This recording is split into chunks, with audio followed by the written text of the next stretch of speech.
Everyone, तो हम लोग बात कर रहे हैं झारखंड लोक सेवा आयोग। अब सोचोगे कि झारखंड लोक सेवा आयोग ने ऐसा क्या कर दिया भाई। तो झारखंड लोक सेवा आयोग ने सीडीपीओ की वैकेंसी निकाली है। सीडीपीओ को लेकर जो इन्होंने सिलेबस दिया है वो क्लियर नहीं, ठीक है। और ऑफिशियल साइट पे जब आप इनके जाएंगे तो आपको कोई सीडीपीओ स्पेशल सिलेबस नहीं मिलेगा।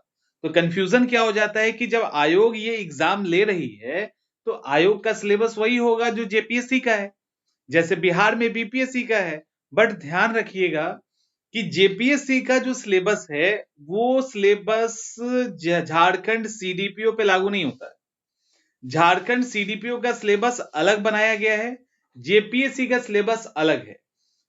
तो बहुत सारे जो स्टूडेंट है ना वो जेपीएससी के सिलेबस को समझ के थोड़ा सा डर रहे हैं कि कहीं वही तो सीडीपीओ वाला नहीं है। नहीं, सीडीपीओ को सिंपल बनाया गया है, ज्यादा मुश्किल खड़ा नहीं किया गया है। और सीडीपीओ का सिलेबस कुछ ऐसा है कि आप मतलब झारखंड के हो कि नहीं हो इससे बहुत फर्क नहीं पड़ता है, आप उसकी तैयारी कर लेंगे। हम लोग सीधा कुछ और बात नहीं करते, सीधा सिलेबस की बात करते हैं। और सिलेबस को मैं समझा देता हूं एक्चुअली सिलेबस आपका क्या कहना चाहता है। देखिए, ये जो एग्जाम आपको होने वाला है वो रिटन भी होगा और प्रीलिम्स तो है ही है। प्रीलिम्स और रिटन एग्जाम होगा, उसके बाद इंटरव्यू होगी। जो आपका प्रीलिम्स का पेपर है, ठीक है, प्रीलिम्स के अंदर दो पेपर होंगे, दोनों ही ऑब्जेक्टिव नेचर का होगा। हर एक पेपर 100 नंबर का होगा। दोनों ही ऑब्जेक्टिव नेचर का है, हर एक पेपर 100 नंबर का है।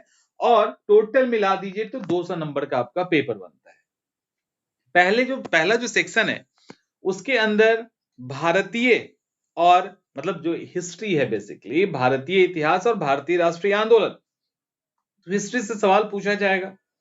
एंशिएंट और मिडावल के भी सवाल होंगे, मॉडर्न हिस्ट्री पे ज्यादा फोकस होगा। उसमें भी जो नेशनल मूवमेंट है उस पे ज्यादा फोकस है, बताने की जरूरत है नहीं, हर एग्जाम में नेशनल मूवमेंट पे ही ज्यादा फोकस होता है। तो एक ये हो गया। भारत और विश्व का भूगोल, इंडियन एंड जो वर्ल्ड ज्योग्राफी है उससे सवाल होंगे। पॉलिटी यानी राज व्यवस्था से सवाल होगा। और साथ में इकोनॉमी के भी सवाल होंगे। तो अर्थव्यवस्था भी है, राज व्यवस्था भी है। इसके बाद जैसे आप बीपीएससी का एग्जाम देते हो या राजस्थान देंगे या कोई एग्जाम देंगे, उत्तर प्रदेश देंगे, तो वहां पे फिर उससे रिलेटेड उस पहले पेपर में जो भी होगा उससे रिलेटेड आपको लोकल भी पढ़ लेना है। लाइक झारखंड का इतिहास पढ़ लेना है, भूगोल पढ़ लेना है, इकोनॉमी पढ़ लेनी है, संस्कृति पढ़ लेनी है। तो ये जो history, geography, economics and polity ये पहले सेक्शन में है, इससे रिलेटेड आपको झारखंड को भी पढ़ना है। इसके बाद जो दूसरा पेपर आता है इसके अंदर झारखंड, इंडिया एंड वर्ल्ड, जो करंट अफेयर्स होता है इंक्लूडिंग झारखंड, आपको उसको पढ़ लेना है। फिर जो जनरल साइंस के सवाल होते हैं, और यूपीएससी तक यही लाइन लिखा रहेगा कि कोई विशेषज्ञता की जरूरत नहीं है, सामान्य सुशिक्षित व्यक्ति से जो जानकारी की उम्मीद रखी जाती है, यानी नॉर्मल आदमी जो अवेयर होता है उससे रिलेटेड सवाल पूछे जाएंगे। खासकर अप्लाइड सेक्शन ऐसा कहा जाता है। तो वो सवाल है, यानी साइंस है, करंट अफेयर्स है। और एक सेक्शन जो आपका है वो मेंटल एबिलिटी का है और एनालिटिक क्षमता जो आपकी है, यानी मानसिक क्षमता और विश्लेषणात्मक क्षमता, एनालिटिक। तो यहाँ लॉजिकल रीजनिंग टाइप के सवाल, थोड़े से मतलब थोड़ा थोड़ा जो है ना कुछ कुछ कूटू टाइप के मिलाने वाले सवाल आपको यहाँ से देख सकते हैं। ये जो कहोगे कि टिपिकल मैथ्स है, तो मैथ्स के सवाल यहाँ आपको नहीं मिलने वाले हैं।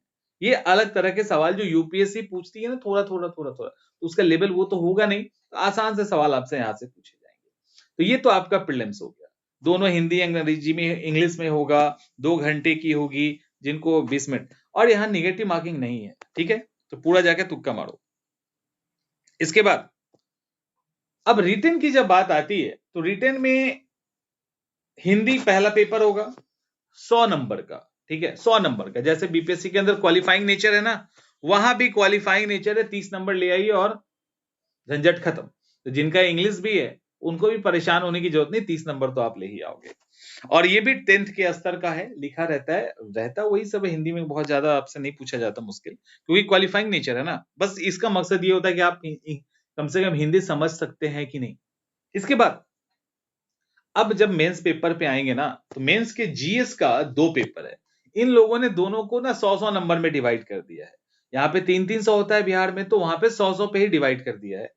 अब ये जो 2 पेपर है उसमें जो पहला पेपर है उस पहले पेपर के ए सेक्शन में हिस्ट्री के सवाल होंगे, जैसा यहां होता है। उसका जो बी सेक्शन है वहां पे करंट अफेयर्स प्लस आईआर के सवाल होंगे, जैसा यहां होता है बीपीएससी के अंदर। और सी वाले में जो है डाटा इंटरप्रिटेशन के सवाल होंगे, एज इट इज यही आपका पहला पेपर बनेगा। ठीक है, अब जब पहला पेपर बन गया तो दूसरे पेपर में वही पहला सेक्शन पॉलिटी का होगा, ए वाला। बी वाला जो सेक्शन होगा वो ज्योग्राफी प्लस इकोनॉमी का होगा, और सी वाला जो सेक्शन होगा साइंस एंड टेक का होगा। ये आपका सेकेंड पेपर है, इससे रिलेटेड सवाल आपसे पूछे जाएंगे, बस इतना ही है। तो जो मेंस का शेड्यूल सीडीपीओ का बिहार वाला है वही शेड्यूल वो एज इट इज फॉलो कर रहे हैं सारे में। इतना ही नहीं, ये फॉलो अगर इतना ही होता तो कोई बात नहीं थी। दरअसल ये फॉलो जो है वो ऑप्शनल पेपर के अंदर भी हो रहा है।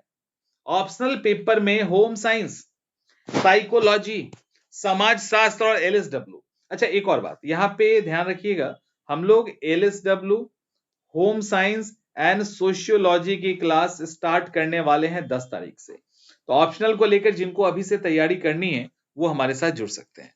तो होम साइंस, साइकोलॉजी, सोशियोलॉजी और एलएसडब्ल्यू, ये सारा जो है ना वो यहाँ पे है। अब ये ऑप्शन आपको ऑप्ट करना है, इसमें से आप जो भी करेंगे वो 200 नंबर का होगा हर एक के अंदर। यानी ऑप्शन पेपर जो है ना वो दो बन रहा है, दो, एक पेपर 1 एंड पेपर 2 में बदलेगा, और प्रत्येक जो सेशन है वो 200 नंबर का होगा। 200 नंबर का होगा, ध्यान रखिएगा 200 नंबर का होगा। मतलब आपको देखो कितना बड़ा अंतर आप क्रिएट कर रहे हैं। वैकल्पिक विषय के 2 पत्र होंगे और प्रत्येक पत्र 200 नंबर का होगा। आप समझ रहे हैं, 400 नंबर का आपका ऑप्शन का पेपर बन रहा है और जीएस का पेपर मात्र 200 नंबर का बन रहा है। सारा खेल यहीं पर होने वाला है। ठीक है, सारा खेल यहीं होगा, और ऑप्शनल जिसका अच्छा गया उसको सिलेक्शन से कोई नहीं रोक सकता। जिसका ऑप्शनल अच्छा गया उसको कोई नहीं रोक सकता। तो ऑप्शनल के लिए तैयार हो जाए, यही आपका इंटायर सिलेबस है, आसान भाषा में जिसको कहते हैं। इसको आपने समझ लिया होगा, तो अब लेट मत कीजिए, ऑप्शनल पेपर पे अच्छा कमांड बनाइए, थोड़ा थोड़ा जीएस को लेके चलिए, पीटी को लेके चलिए, और सीडीपीओ के एग्जाम को क्रैक कर दीजिए। इतना ही है। तो ये आपका सिलेबस है। अब उम्मीद करते हैं कि सिलेबस को लेकर जो आपकी क्वेरी थी वो समाप्त हो जाएगी, और आप आराम से इसको धीरे धीरे करके आप आगे बढ़िए। और अगर हमारे साथ जुड़ना चाहते हैं क्लास में तो जुड़ सकते हैं, हमारी क्लासेस ऑलरेडी रन कर रही है।